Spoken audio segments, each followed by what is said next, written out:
History as It Happens, December 26, 2023.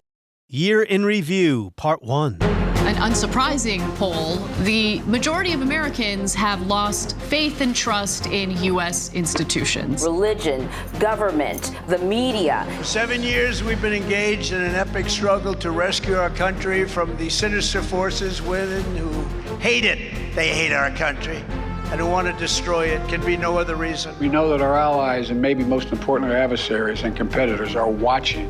They're watching our response in Ukraine as well.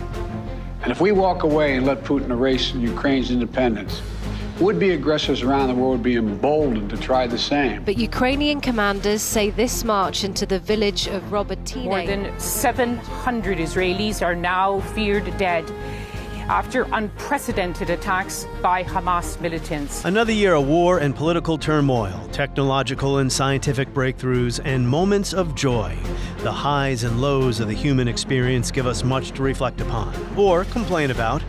So let's look back on 2023 next as we report History as It Happens, a podcast from the Washington Times. I'm Martin DeCaro. Well, I have to say, there is a long list. This has been a tumultuous year, to say the least. But what continues to perplex me and occupy at least a little bit of my thinking every day is how so many Americans can still support Donald Trump. You know, I began the year talking about the chaos in the House of Representatives, and that feels like it was a long time ago, not just 12 months. Remember Kevin McCarthy and all the drama about who would be Speaker of the House? And then I moved on to the first full year of the war in Ukraine. February was the anniversary of the Russian invasion. And then there was a Chinese spy balloon, the death of Pervez Musharraf, an earthquake in Turkey, Henry Kissinger's 100th birthday, the Iraq War anniversary, great movies and TV shows that made us think about history, and in October, another war in the Middle East. These are some of the subjects I covered in the 100 or so episodes I produced this year. And when I learned from all of this, or what was reinforced in my mind, is the importance of historical thinking, understanding the origins of today's headlines, and the reasons why people use and abuse the past to win the present. Something I didn't cover on the show was climate change. The Council on Foreign Relations put together a top 10 list of the most significant events of 2023. Number 1 was the shattering of global temperature records. Maybe my New Year's resolution will be to start covering the climate in 2024. But let's begin reflecting on the year that was with Jeffrey Engel, founding director of the Center for Presidential History at Southern Methodist University, and Jeremi Suri at the LBJ School of Public Affairs at the University of Texas at Austin. You know them as regulars here on the podcast. Hello, Jeffrey Engel. Welcome back. Good to talk to you, as always. And Jeremi Suri, welcome back. Happy to celebrate the end of the year with you, Mark. That's right. You know, I got a couple of Jews on the show. I'm an atheist. I guess I should say, well, Merry Christmas or what? Happy Hanukkah? No, What's going Happy on? Hanukkah. Happy New Year? Happy Hanukkah. We just finished Hanukkah. You know, now we're getting ready for the next Hanukkah. That's right. Listen, if somebody wants to throw a party, I'm there. Happy New Year. So we'll go with that. Well, you know, as you know from being on the show so many times, I don't generally just turn on the microphone and riff. I'm very focused. I kind of produce a radio show for a podcast. But I'm just going to say this. When I started this podcast in 2021, first episode was the day before Biden's inauguration.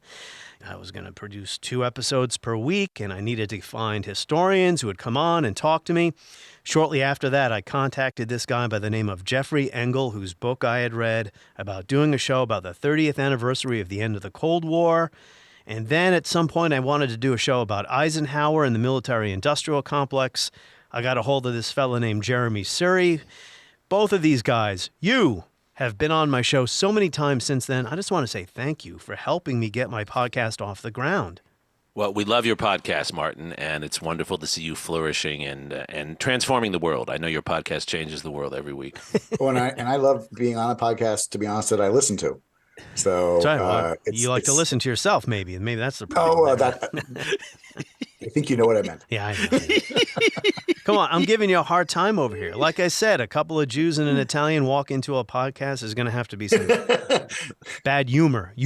There's no H in the beginning of that word if you're from where I'm from. Okay, we'll get serious now. I'm just going to open up the floor. We'll start with Jeremi. Which current event, or say a broader issue like the fate of democracy, forced you to reflect or reassess recent history this year? Or what kind of historical thinking did you do this year? Well, I have to say, there is a long list. This has been a tumultuous year, to say the least. But what continues to perplex me and occupy at least a little bit of my thinking every day is how so many Americans can still support Donald Trump, and how every time either more is revealed, whether it's Russian intelligence that was lost in the White House or him saying he's going to make himself dictator, he does something or something happens almost every day that seems to cross another line. And yet his support, such as it is among a quarter to a third of Americans, seems as firm as ever. And as a historian, that should not be the case. We live in a democracy. And we also know historically that the popularity of figures in our democracy has varied. It's gone up and down. Jeff Engel knows this better than anyone, having written about George H.W. Bush, who has 91% approval rating and a year later loses an election. But gravity doesn't seem to apply to Trump's base of support. And I think every historian, but certainly this historian, is perplexed and flummoxed by that every day. Well, Jeff, before you jump in, I'm going to follow up with Jeremi here. An article, an op-ed, actually. Well, they call it a guest essay now. In the New York Times, The Secret of Trump's Appeal Isn't Authoritarianism, written by Matthew Schmitz. He is a founder and editor of Compact, which is a conservative online magazine, if I'm not mistaken. He said it is worth remembering that during his presidency, Mr. Trump's often intemperate rhetoric and erratic behavior ended up accompanying a host of moderate policies. He says voters seem to have noticed this reality when asked whether Mr. Trump was too conservative, not conservative enough, or not too far either way. 57% of voters in a recent poll picked not too far either way. Only 27% regarded him as too conservative. The point of this op-ed, Jeremi, was, for all the talk of dictatorship and fascism and all that stuff, most voters just see Trump as a politician, a deal maker, a pragmatist. I wish I could believe that, but I think that's complete nonsense. The man tried to overturn an election. That's not moderation. The man tried to separate children from their families at the border. He tried to ban those of the Islamic faith from coming into our country. All of these are non-moderate positions. How people respond to a poll tells us a little bit about how they think, okay. Doesn't tell us much about the figure himself. He is as close to a dictator, authoritarian, fascist wannabe in our society as we've had in our entire history. There are some other parallel figures. We've talked about some of them on your show. And so to me, the interesting thing is not how people responded in that poll. It's that they do respond that way in their poll when there is not any commensurate connection between how they view him and what he really is. And I think you can't get away from the fact that some people identify with him, a significant number of people, because they agree with the hateful, anti-democratic, racist things he says. And that runs against, at least the anti-democratic element, so much of our history. This debate is going to be with us all year in 2024. So, Jeffrey, if you want to add to what Jeremi said there, or if you want to introduce a new idea of what you've been thinking about historically this year. Well, I certainly have been thinking about a lot of things, but certainly I've been thinking about this one. I mean, as Jeremi said, I genuinely think there has not been a day that has gone by where I haven't thought about how the structure and the strains on American democracy are being tested in ways that certainly beg for historical comparison. And before we make any historical comparisons, note, you don't want to be in that conversation. You don't want to be living in a time where you're looking for historical comparisons to American democracy being strained. What is interesting to me about that poll that you just offered and Jeremi's reaction to it is I can see the logic of looking at Trump's policies, and I don't agree with this statement, but I could see the logic of the average voter saying things seemed pretty normal except for the rhetoric, that things seem to work with the exception of, okay, so you ban Muslims. Well, most people aren't Muslim. What I can't get past is a president who refused to peacefully hand over power. Everyone has their own line of no return. And for me, it's violent uprising against the Constitution you swore to uphold.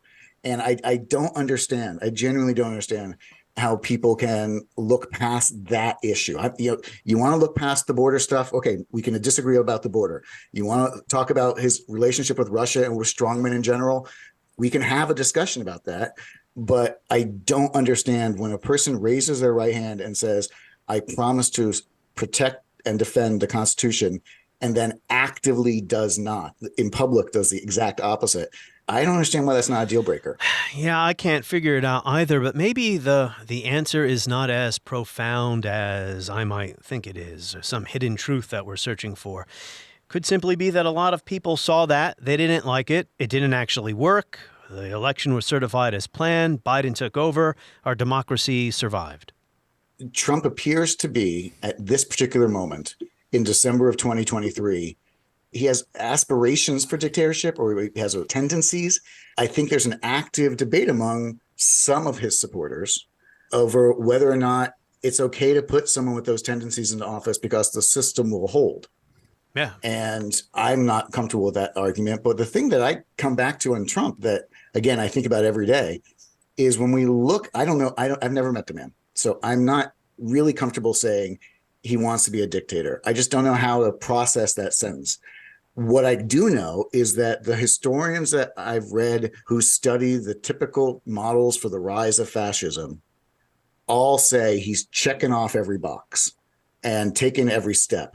And I don't know if that is just the natural tendency of a dictator to do those things, or if he's thoughtfully doing those things and consciously doing those things and following a pattern. I just genuinely don't know. That's what I wonder about every day. I think the real number is 15, 16 million people into our country. When they do that, we got a lot of work to do.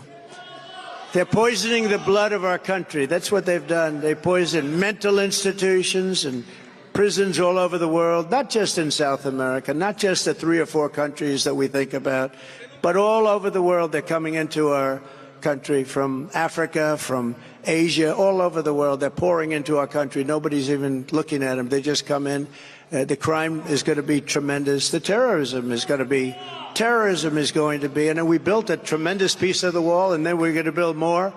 And the election was rigged, and we didn't do it, but I figured they'd just throw it up. Would have taken 3 weeks. It was all built. It was all ready to be just hoisted up. Well, I was just going to say that, to me, there's very little doubt that he aspires to be a dictator. Now, whether he could pull it off is a question, but he says this repeatedly. And let's just point to a few data points just from the last few months. He's threatened to imprison those who oppose him. That's dictatorship 101, right?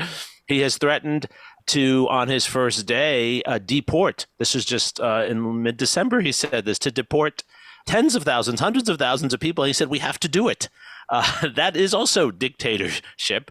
And he has threatened to fundamentally change American foreign policy and embrace other dictators without any consultation with anyone else. That is also dictatorship. So he aspires to that. I still don't think he will get elected. I hope he won't get elected. But even if he doesn't, the fact that there are a large number of Americans who are okay with someone who aspires to be a dictator, I'm not sure, Jeff, that they believe in the system. That's what bothers me. I think that there are people who want dictatorship. Yeah, we've discussed the reasons for that, the failure of our institutions and any number of other things. I mean, there might be a large percentage of Americans, large, what do I mean by that? A significant minority who don't really care for democracy as maybe we would define it here. Well, and to double down on that, anyone who had the opportunity to watch the last Republican presidential debate, which I did in its entirety, professional obligation, the number of things that were said that were as proposals from the candidates that were certainly illegal, likely unconstitutional, some violation of international law, some just a violation of natural law. You know, I mean, when we have presidential candidates saying that the first thing they would do is bomb a foreign country or shoot people who want to cross the border, they don't have the legal authority to do that. That's not what the Constitution says. But nobody retorts in these conversations about whether or not those dictatorial type efficient ideas are in fact legal. So I think I'm just giving you ammunition for the idea that there is a proportion of the people who seem to be very comfortable with unconstitutional methods. Yeah, the eroding of norms, the limits of civil discourse are pushing on those limits to see what you can get away with. So when it comes to historical comparisons, I agree. It's hard to find in our own history, but I don't know, maybe not. The end of Reconstruction, right? The destruction of Reconstruction. So when we talk about dictatorship, I don't think our minds should travel back to 1930s Europe. Maybe something closer to an illiberal authoritarian like Orban. But even so, I mean, our system doesn't have mechanisms for dictatorship. I mean, we do have the imperial presidency. We've discussed that on the show. President can do a lot and not be a dictator, has a lot of authority over, say, foreign policy, right? What I'm trying to say here is that the fear of fascism, fear of dictatorship makes us overlook, I don't know, reality. Well, I was going to say, this is one of the fundamental problems of this conversation is that for the last generation, I'd say maybe up to about 2016, we were taught as historians, and I think as in the general culture, not to use the Hitler reference because Hitler was supposed to be sui generis, that, you basically were being hyperbolic. Our natural tendency is to go back to this 1930s when things were as awful as one can possibly imagine.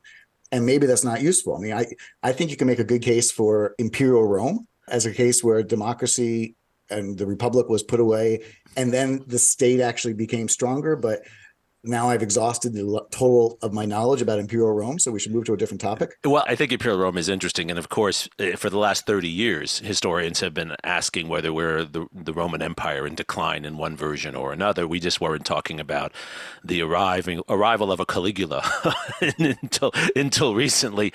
But I think, Martin, you hit on what actually is probably the best historical analogy, at least as I think about it. And this is self-serving because I wrote a book about this. But I do think the period after the Civil War is the best analogy because what you see Trump doing echoes what many local dictators did. The people who really had power after Reconstruction or after the Civil War were the governors and the judges in various communities. And so you had governors who quite explicitly in states like Texas and Louisiana and elsewhere explicitly violated federal law, explicitly went against the Constitution, and just as Jeff said, were remarkably popular for it. And in fact, you'd have debates where all sides were arguing outside of the framework of the 14th Amendment. For example, the difference was there was a very weak presidency then, and that was, as both Jeff and I have written, that was the history of the United States until the New Deal and World War II. And now we have the tendencies of the post-Civil War period, many of them built around white supremacy, economic transformation, rural-urban divides, but we have an imperial presidency, and we have less powerful local figures. And so the valence and direction of that, shall we say, dictatorial impulse, which is in our history and was local, has now been nationalized. And I think that's what we're experiencing. I suspect we're going to be talking about this throughout 2024. Well, what I've been thinking about lately is just how much history keeps coming back. All right, that's a cliche. I don't like cliches. I don't say that history repeats. I don't say history rhymes anymore. I've discarded all of that. What I mean is, for instance, the Israel-Hamas war did not start on 10/7, not historically. I mean, this is the latest iteration of a 75-year-long conflict over a sliver of land on the eastern shore of the Mediterranean. So, as a podcast host, I was compelled to return to all those important hinge points to try to figure out why we are where we are today. 1948, 1967, the failure of Oslo. What I have noticed is, and this is no surprise, and this is why we need historians, people choose what they want from these narratives and apply it to what's happening today. I mean, there's no better example of that than the Arab-Israeli conflict. Who gets to live on the land? Who is really the ancestral homeland, etc.? The way I view this is, and I think we've talked about this, is that, history is archaeology. And what happened in the past is still layered below the present. And so often those lower layers, they pop through the more recent layers of our experience. The past never really goes away. The wars never really end. And ongoing conflicts, even though they might simmer at a time and they might be distracted and they might not be in front of us, they're still brewing. There's still something happening at that layer of our world. And I think the Middle East is such an example of this because we have so many layers of, shall we say, ongoing conflicts. And then, it's a certain set of circumstances and actors, Hamas in this case, and the leadership of Hamas, which clearly over the last 2 years put together an extraordinary, horrible, but effective plan for attacking Israel. And then a set of Israeli ways of thinking about fighting war which whether they work or not is something we can discuss. But these two things coming together, it's not a repeat of 1973, but it's a part of an ongoing development of that narrative, even though we had lost track of that narrative until recently. And the biggest difference between now and 73 is that today most of the Arab states want better relations with Israel, despite even now what's going on there. Jeffrey Engel. I'm thinking about the archaeology example. I really like that. But I let me tell you the cliche that I like, which is people often say that those who don't study history will repeat it. I like to point out that those who study history are also destined to repeat it. But with a key difference, we are not surprised because these things happen again and again. So if I told you that there was going to be a conflict between Russia and its place within Europe, that would not surprise you. If I told you that China as a great power rising was going to cause tension in its sphere of influence, that as a historian would not surprise you. And I'm thinking about the questions of democracy's strength that we discussed earlier in an international context as well, that if we look back to the end of the Cold War, there was such promise for democracy spreading everywhere. And of course, here we are 40 years later, and democracy by every measure, 30 years, excuse me, democracy by almost every measure is retreating globally. And the return of great power politics, the return of energy politics, the return of a sense of grievance from people who had the opportunity, if you will, in the 1990s to turn democratic. I speak about the Russians in particular, but instead fell back on despotic roots and fell back on questions of identity and fell back on questions of fear and exclusion. I think that sentence would apply to China, it would apply to Russia, it would apply to Venezuela, and it certainly would apply to the Arab-Israeli conflict. Yeah. You know, the Council on Foreign Relations did a blog post, 10 most significant world events of 2023. Number 10 was the global democratic recession continues. I think sometimes people overstate just how much democracy is retreating, but there's no denying we have problems. They pointed to the epidemic of coups in Africa. And while we know what's going on in Eastern Europe, where Russia's trying to dominate Ukraine, the man who won the Argentina election, I mean, I don't know if he's anti-democratic. What I see there, or just everywhere, is illiberalism and anti-establishment attitudes. And we see that here in the United States as well. Against what people view as neoliberalism, failure of globalization, failure of elite institutions in places like Brussels.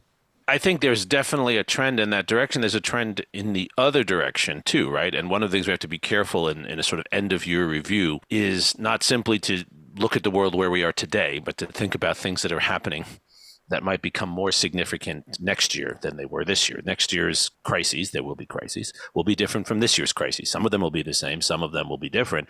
And it does appear as if democracy is on the defensive in so many parts of the world. But there are counterexamples and there are counter pressures. Poland just elected a liberal government or more liberal government. It doesn't mean there aren't forces of illiberalism at work there. The rallying around Ukraine and what Ukraine stands for, even though there are, of course, many in the United States now who don't want to continue to support that war, at least don't want to give financial support to it. But also what I see with young people, there are also illiberal tendencies there as well. But there also are some very liberal tendencies. I was just reading today, there's a significant amount of polling that's been done now that shows that about 70 to 75% of Americans, even in red states, now believe that a woman should have control over her own body.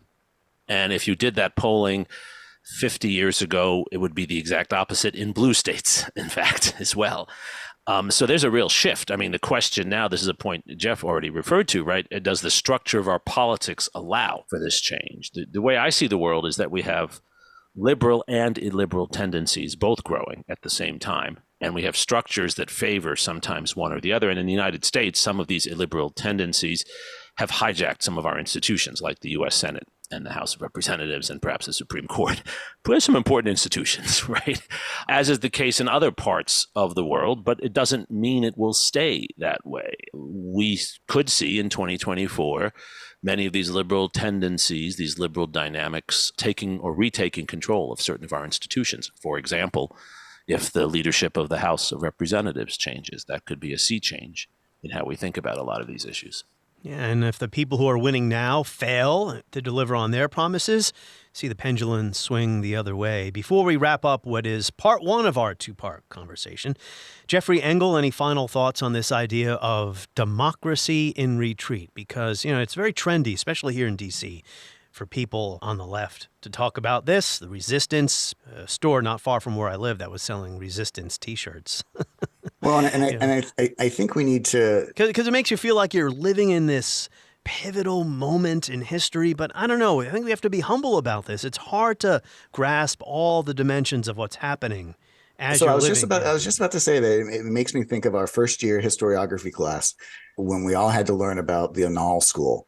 Brodell, was that his name? Who used to write about the fact that we need to look at deep changes, tectonic changes. The metaphor that he used, which I found useful, was to look at the ocean. You can look at the waves, and the things that happen on the top of there are interesting and they're eventful, but the real movement is happening below. So I think you could make an argument that the waves are illiberal. The waves are moving against democracy, but that the world itself, maybe because of technological changes, is moving still closer together and still in a more democratic form. But I do think it's important before we end that the thing that has frustrated me the most, I mean, you said two Jews and an Italian get together, so now I got a kvetch. The thing that has frustrated me the most as a historian this year is how we've lost control over what our words mean. By which I mean, I think people in the United States in particular, and myself included, have had it really good in a global sense their entire lives. Now, I'm not saying that American democracy is perfect, but in comparison to the typical human experience over the last 2,500 years, it's pretty good. Yeah. And we have forgotten how bad things can get. And especially since the touchstone that we usually use for how bad things can get on an international scale, at least, is World War II. And there are increasingly few people alive today who remember the chaos of World War II. And I'll return for a moment to that Republican debate last week. Nikki Haley, in her concluding statement, said, "This is chaos. We are living in chaos." And I look around her. I ask whoever's listening right now to your podcast to look around, hopefully to stop the car first, look around and say, does that look like chaos to you? We have trouble. We have problems. But genuine chaos is Mogadishu in 1991. Genuine chaos, frankly, is what's going on in Gaza.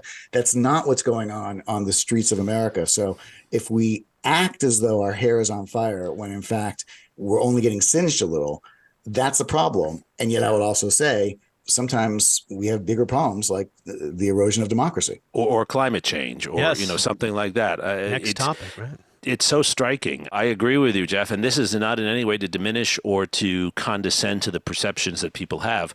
But facts are facts. The American economy is actually doing better than almost any peer economy in the world right now. No one would trade the Chinese would not trade their economy for ours right now. And our cities are safer than they've ever been. Unemployment is below 4%. But yet people are talking as if, as you said, we're in chaos and depression. And it's so striking how as you say, the words and the perceptions seem out of whack with what are some basic facts of our world. Well, and I know we're going to talk about campuses in our next segment, but just real quick, this is where I see the move to an anti-democratic, illiberal order in our country perhaps taking the strongest route, that if I poll my college students or my own kids and say, you've got a choice, can we save the climate, but you're going to have to give up some rights, or do you get all your rights and the climate goes to hell? Every single one of them would say the climate is more important than their individual rights. Every single one. Good segue, because it's not the hardest argument to make, to be honest. I was going to wrap up part one of our two-part convo here with two issues that I hardly, if ever, discuss on the podcast: AI and global warming. And when you're thinking about historical antecedents of these two transformative things, right? It's hard to find them, maybe not. I have two historians here. Not that Jeffrey Engel, you read in books about AI every day, but you look back on major technological breakthroughs, things that changed society, and there are not too many of these. Printing press, harnessing electricity so people have lights. There are not too many of these. The internet, whatever. They say AI is going to be huge. So I just sat in some discussions of this at a Council on Foreign Relations meeting, and it's mind-blowing because I barely understand what I'm listening to. Exactly. I'm in the same boat. Which, of course, gives the speakers the freedom to say whatever they want to say. Also, AI is, it's a blank canvas. It can be whatever you want it to be. One speaker, who I won't identify, made the point that AI was going to solve all our problems, and another speaker said the world was ending even faster than we thought because of AI.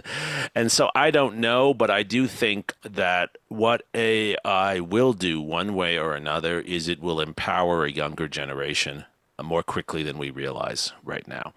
The people who are controlling and will make whatever breakthroughs will happen with AI, we cannot predict what they are, and I have no idea whether they will be good or bad, but they are going to be young people, and they're going to often be in the United States, and they're going to be non-white people. And that's going to be really interesting. I do think it's going to shift power. Counterpoint. Yeah. I think it's only going to enable people who can still use it while still thinking. Because this semester, I had my first AI submitted papers from students.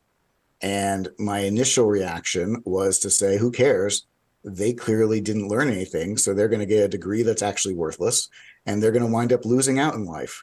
And I think that AI gives this younger generation, and ourselves too, but let's focus as where you started, Jeremy, the opportunity to shove thinking onto a computer as opposed to doing their own thinking. So I think one of the problems, quickly identified, you can see the good or bad in any of this, is that the people who are going to be able to use these tools in new and unexpected ways are going to be very powerful. And the rest of us are going to lose power because we're going to forget how to use the tools without the AI. Well, here's a historical parallel. I think we need to be careful of the super optimists who are going to tell us that this is going to be only good or only positive. I don't know if these people even exist, but the internet, right? The idea that, with this tool, there won't be any such thing as an uninformed person ever again. All of this information at people's fingertips, everyone will have access to the facts. We can debunk conspiracy theories. Oh, well. We actually know what's going to happen here. Historians of technology are very clear that when a new technology arises, it's always throughout all of human history gets used for two things. The first is pornography. No. And the second is military technology. So I imagine AI is going to do things I don't want to think about in terms of pornography. And I am really worried about the implications for what it's going to do for military affairs. Yeah. My final points, there are many final points, which then undermines the definition of the word final. But Jeremy, I'll throw this at you. AI, global warming, these transcend international boundaries, right? These are truly global issues. These things don't pay attention to international boundaries. Yeah, I think that's exactly right. And one of the great failures of this last year is that, if anything, we've destroyed more of the structure of international rules. And if I might say, that's really what's so disheartening about what's happening in the Middle East. It's very hard to, not at some level for me, say that Israel has a right to defend itself. But on the other hand, it's very hard to watch the tearing apart of what had been certain norms of warfare that the United States itself had violated, but that I think had become firmer in the minds of many citizens for a long time, and now are being torn apart. And not just by Israel. I don't want to just blame Israel, but that's part of that story. And I think there's no way getting beyond the fact that wherever the world goes in the next decade to 2 decades, we're going to need more of a structure of international order and adjudication. And this was not a good year for the development of that. It was actually a year when a lot of that was torn apart. And we shall continue this conversation reflecting on 2023 with Jeffrey Engel and Jeremi Suri on the next episode of History as It Happens. Meantime, go to historyasithappens.com and sign up for my newsletter. This is a podcast from the Washington Times.